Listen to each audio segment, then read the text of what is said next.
Bien, seguimos aquí en Mañanas Informativas hasta las 10 de la mañana, ya nos estamos metiendo en el último tramito de programa y bueno, como te anticipábamos hoy tempranito, al comienzo del programa, tenemos del otro lado a Néstor Conte. Buenos días, Néstor, gracias por atender y voy a hacer disculpas públicas porque ayer no hemos podido hablar como teníamos pautado, así que le agradezco esta predisposición para poder salir hoy. Bueno, buen día Martín, a vos, a la audiencia, y bueno, son cosas que pasan cuando uno hace cosas, las cosas cambian. Son cosas que pasan, dice el Herralde, ¿no? Correcto. Así que bueno, totalmente disculpado. Bien, muchísimas gracias de vuelta por esta predisposición. Y bueno, nosotros desde nuestro lugar lo queríamos llamar a usted por una cuestión de que desde nuestro punto de vista quizás no se ha tenido demasiado presente lo que es el frente de izquierda dentro de lo que es el espacio en los medios. Entonces lo queríamos tener de este lado para que justamente nos comente un poquito desde su punto de vista esta pandemia, ¿no? Cómo nos viene azotando y cómo está viendo la actuación nacional dentro de esta crisis que envuelve a todo el mundo, ¿no? Bueno, esta pandemia que azota a la humanidad en los países menos desarrollados, como es el nuestro, han pegado mucho más fuerte desde el punto de vista sanitario, porque indudablemente es mucho más débil el sistema de salud.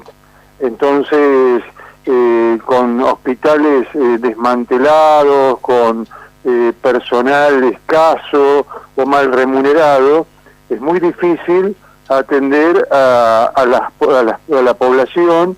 En Latinoamérica esto se ha visto cómo ha golpeado fuertemente en Brasil, en primer lugar, en Chile, bueno, y en nuestro país, que donde se jactaba el gobierno de que la cuarentena temprana había aplanado la curva, al no haberse aprovechado el tiempo de la cuarentena precisamente para reforzar el sistema sanitario en todos sus aspectos, tanto de instrumental, de edificios o de personal, bueno, cuando impactó fuerte el virus, está dejando consecuencias muy importantes, porque la cantidad de personas fallecidas en relación a la cantidad de personas que habitan el país es muy alto. Entonces vemos este tema del colapso sanitario, de la falta de camas, bueno, de lo que plantea precisamente el director del Hospital Pena de Bahía Blanca, que ante el incremento de los casos en la zona llevan al colapso del hospital regional. Entonces, esto en el aspecto sanitario. Desde el punto de vista social, la cuarentena, o la pandemia mejor dicho, ha venido a agravar ya las condiciones de deterioro económico en las que estábamos, tanto a nivel nacional como a escala planetaria, porque en otros momentos de crisis económica han sido otros países los que actuaron como locomotora frente a cuadros de crisis económica a nivel mundial, como en el 2008, cuando China actuó como una locomotora y generó la alza de los precios de los productos que se producen en nuestro país, agroindustriales y agrícolas fundamentalmente, y generó una actividad económica que significó un repunte, lo que fue el primer gobierno de Néstor Kirchner. Pero ahora ocurre exactamente lo contrario. Lo que era una crisis económica se ha transformado en una depresión económica y caen todas las variables de la economía. Entonces, en este escenario, previo lo que ocurría en América Latina, nosotros veíamos las rebeliones de muchísimos países de América Latina, en Bolivia, en las rebeliones de la juventud en Chile fundamentalmente, en Centroamérica, en Haití, y en el proceso argentino, que se empezaba a despuntar el desarrollo de la crisis. Pero esa rebelión va a tomar un estado mucho más importante en la propia sede de la metrópolis imperialista, que es en Estados Unidos, a partir del asesinato de George Floyd. Claro. Entonces lo que nosotros vamos a visualizar, lo que desde nuestro análisis, es que obviamente ya está cantada la derrota de Donald Trump, como la ala dura del imperialismo, a manos precisamente del sector demócrata, que es el que va a canalizar la rebelión norteamericana desde el punto de vista electoral. Y es lo que se ha pretendido dar respuesta también con la constituyente que se votó el domingo pasado en Chile y en Bolivia, que es tratar de darle un cauce electoral a lo que son las rebeliones populares que se están dando por la agudización de la crisis. El Frente de Izquierda en Argentina viene jugando un papel muy importante en el trabajo de intervenir en las luchas populares que están planteadas en nuestro país, por el derecho a la comida, por el derecho al trabajo, por el derecho a la tierra. En esto estamos trabajando en todo el país y en Bahía Blanca también. Claro, le hago una consulta. Usted recién mencionaba que siempre ante una crisis económica había un país que tenía esa suerte de funcionar como una locomotora para poder activar de vuelta. Ahora claramente la locomotora depende de lo meramente nacional, de cada país, las decisiones que vayan tomando. Y a nivel país, a nivel nacional, ¿cree que las políticas están sirviendo como locomotora o están frenando un poquito el tren? Bueno, es muy interesante la pregunta porque hay que escuchar el discurso del gobierno. El gobierno de Alberto Fernández planteó de entrada que había que reactivar la economía para honrar el pago de la deuda externa. Esto lo dijo incluso en el primer debate presidencial que tuvo Alberto Fernández con Mauricio Macri. Es decir, que de entrada lo que el gobierno planteó era pagar la deuda externa, una deuda externa que es ilegítima, fraudulenta. Y lo que ha ido desenvolviendo en este año de gestión. Primero plantearon que arreglando con los bonistas era el despegue. Se vio que lejos de ocurrir eso, el riesgo país se disparó, la fuga de capitales se siguió desenvolviendo y lejos de reactivarse la economía, lo que se produjo fue una caída de todas las variables económicas y por consiguiente una caída del empleo y una agudización de la situación social, con un aumento que no ha dejado de subir tanto de la pobreza como de la indigencia de nuestro pueblo. Ahora, ¿qué nos están diciendo? Que bueno, que ahora depende del acuerdo con el Fondo Monetario Internacional y eso va a significar el despegue de la economía. Es una cosa bastante parecida a lo que dijo Mauricio Macri en su momento para contraer una deuda de 44.000 millones de dólares que solo sirvió para la fuga de capitales o para la especulación. El gobierno, tanto en sus diferentes salas, incluso está la carta de anteayer de Cristina Kirchner, plantean precisamente la unidad nacional para aplicar estas políticas de ajuste, que son las únicas variables que tienen los gobiernos en general a escala mundial para abordar la situación. Ocurre que a diferencia en el pasado, en la crisis del 2008, intervinieron los bancos centrales, los estados nacionales, para salir en rescate de los grupos económicos que iban a la quiebra. Ahora los que están quebrados son los propios bancos centrales y los estados, como es el caso de Argentina, que ya no tiene más reservas del Banco Central, entonces están girando sobre lo que son los encajes de los bancos, utilizando fondos que no tiene el gobierno y que más temprano que tarde está planteando un estallido social, porque es lo que de última está planteando la carta también de Cristina Kirchner, o las famosas frases que ha dicho Eduardo Duhalde, pronosticando la rebelión que se viene en nuestro país, porque el gobierno, la oposición, los economistas liberales, que son los que critican al gobierno, no tienen más recetas que acordar con los organismos financieros internacionales. Y los organismos financieros internacionales, como ya lo ha planteado el propio ministro de Economía, son políticas de ajuste. ¿Y en qué consisten las políticas de ajuste? Ajustar a la baja las jubilaciones, congelar los salarios, liquidar las paritarias, ir por la reforma laboral y previsional. Bueno, este es el escenario que nosotros tenemos y que nosotros por lo menos lo caracterizamos de esta forma y que va a necesitar indudablemente de una fuerte intervención del movimiento obrero, a ponerse en sintonía con lo que ocurre en el resto de América Latina, en el resto de América, en función de dar una salida política a los problemas que están planteados. Claro, por supuesto, es que la economía, vamos, y esto es necesario aclararlo, quizás es redundante, pero la economía también juega un papel fundamental dentro de lo que es la tensión social que se produce, porque a ver, la sociedad empieza a desconfiar de lo que es nuestra moneda quizás, y bueno, ahí quizás se produce también un punto de quiebre. Una consulta, porque recién mencionaba un poquito esto de los bancos centrales, de tener que ir a organismos internacionales para quizás apalear un poquito la situación, hablando mal y pronto. Bueno, y está este problema de los bancos que juegan un rol tan importante, que es esto a partir de que diputados aprobó la suspensión de quiebras de empresas.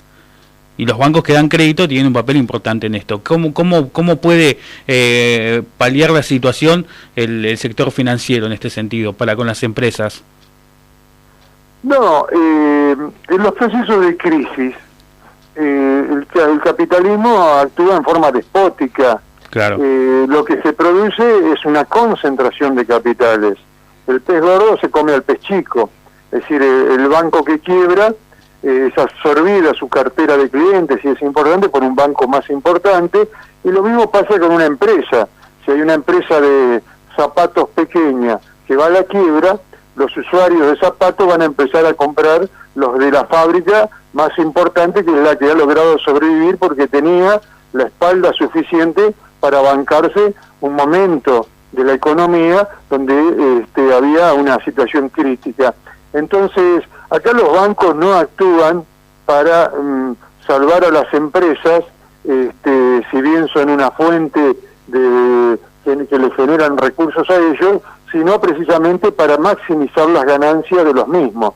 Pero hoy no están orientados los bancos a financiar el crédito para la producción, sino a financiar la usura financiera, valga la redundancia, que le genera la especulación con los títulos públicos de los gobiernos, y eso es lo que está ocurriendo en este momento en nuestro país con los bonos que está emitiendo el gobierno en dólares.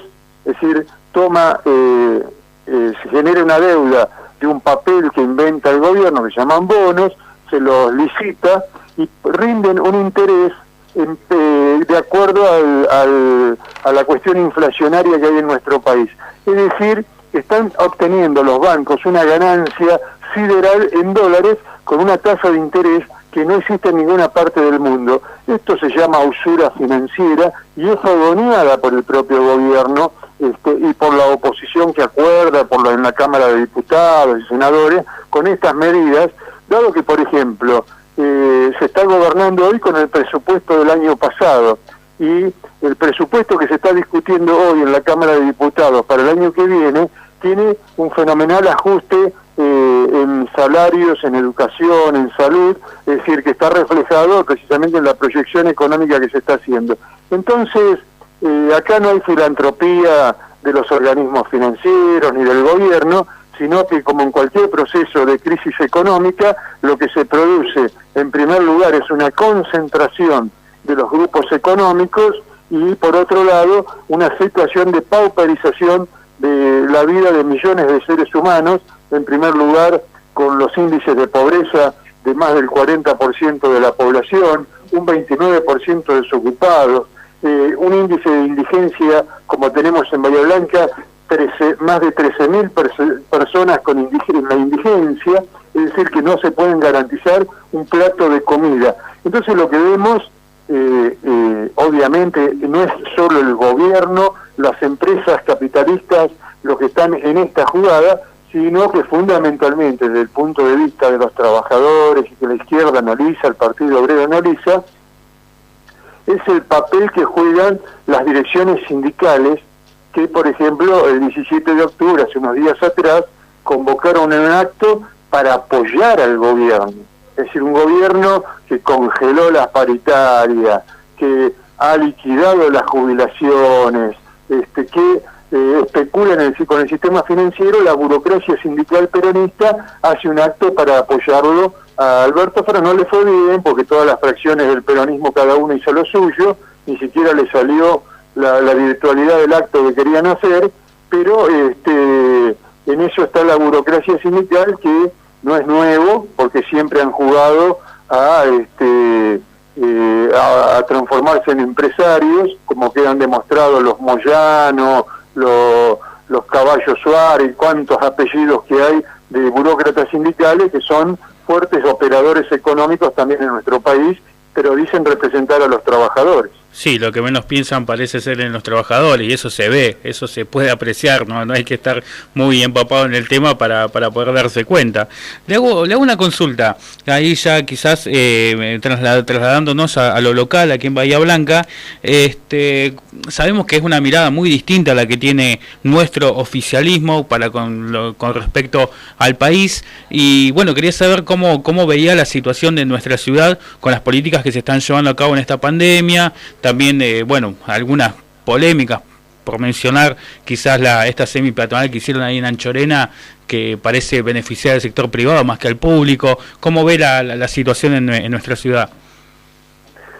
Mira, el gobierno de Gay, el gobierno de Cambiemos en la ciudad, ya venía desenvolviéndose como un vocero de los grandes grupos económicos. La falta de vivienda en Bahía Blanca no es un problema nuevo, es un problema de tipo estructural, de tipo histórico.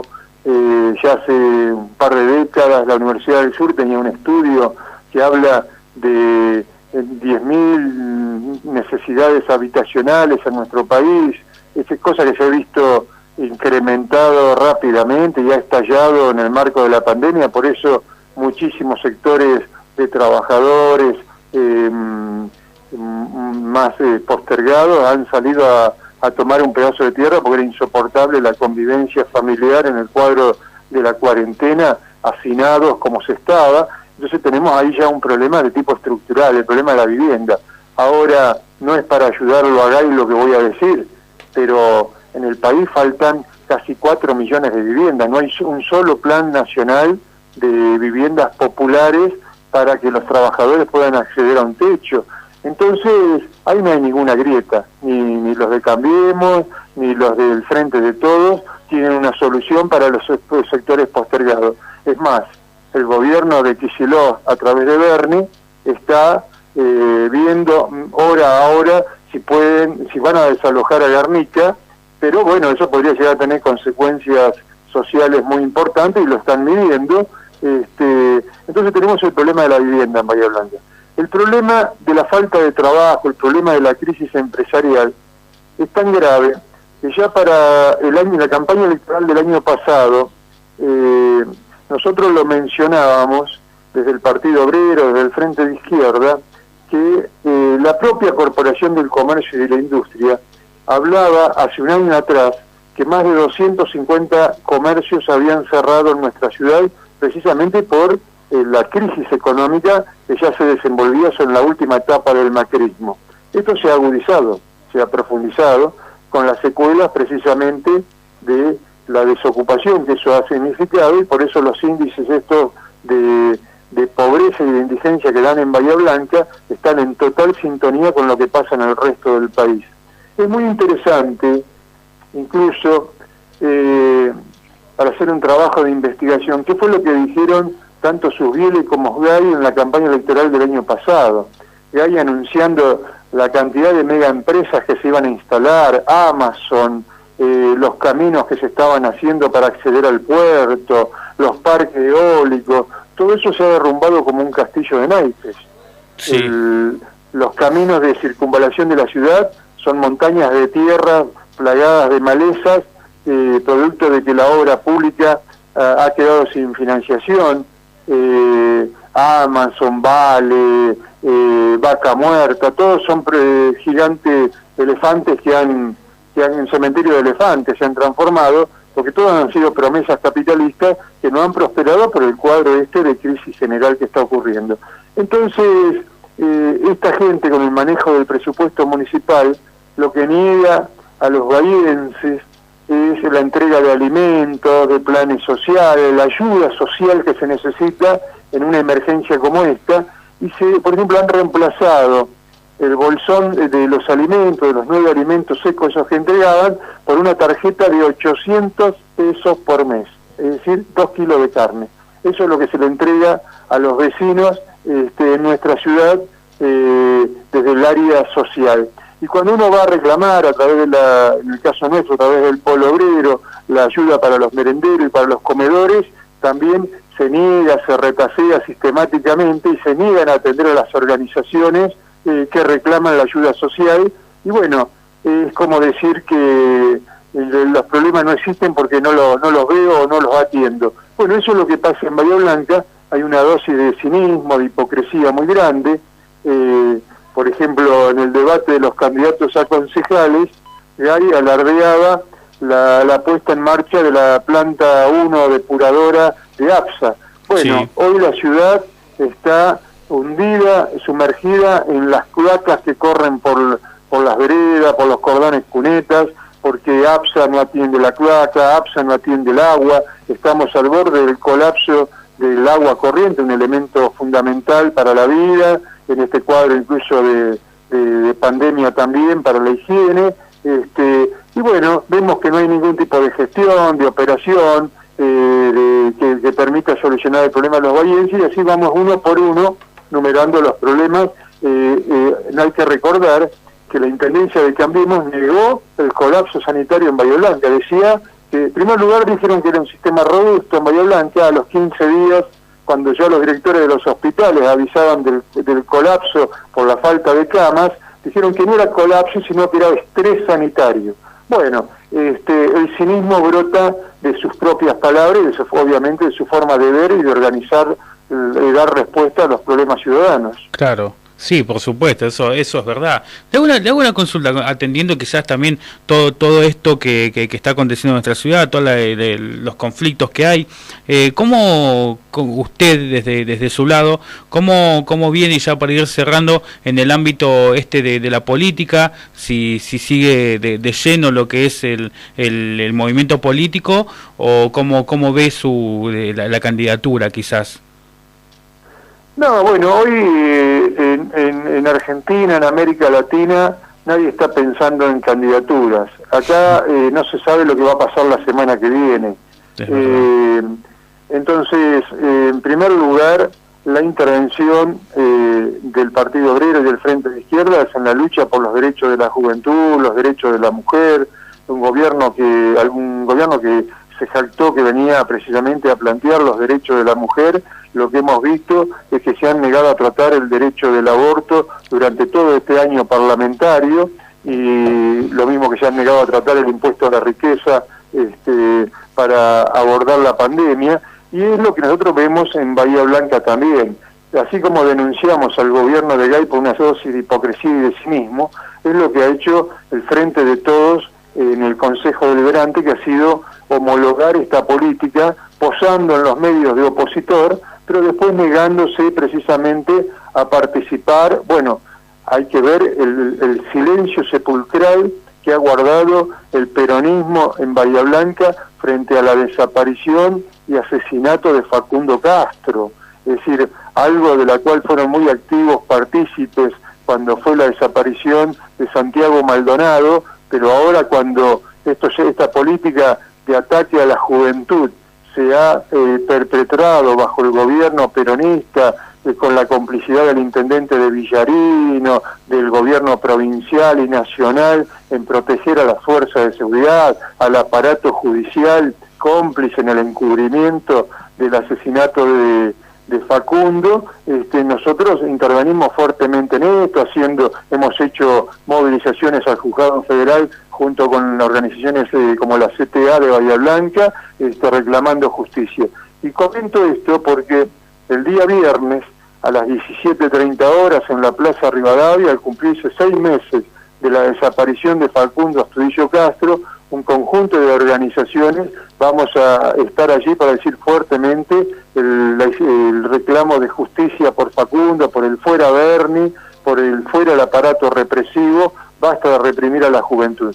Creo que en este sentido esta es la perspectiva que plantea el Frente de Izquierda, que plantea el Partido Obrero, es decir, por los derechos laborales, por los derechos de la juventud, de las mujeres, basta de represión. Esta es nuestro planteo, y entonces ponemos de manifiesto que acá hay una responsabilidad de los que han gobernado en los últimos años, en las últimas décadas en nuestro país, y bueno, que acá la crisis no la tenemos que pagar los trabajadores, sino los que la han generado, que son indudablemente este sistema capitalista, los diferentes sectores económicos capitalistas. Es verdad, que paguen los que tienen que pagar.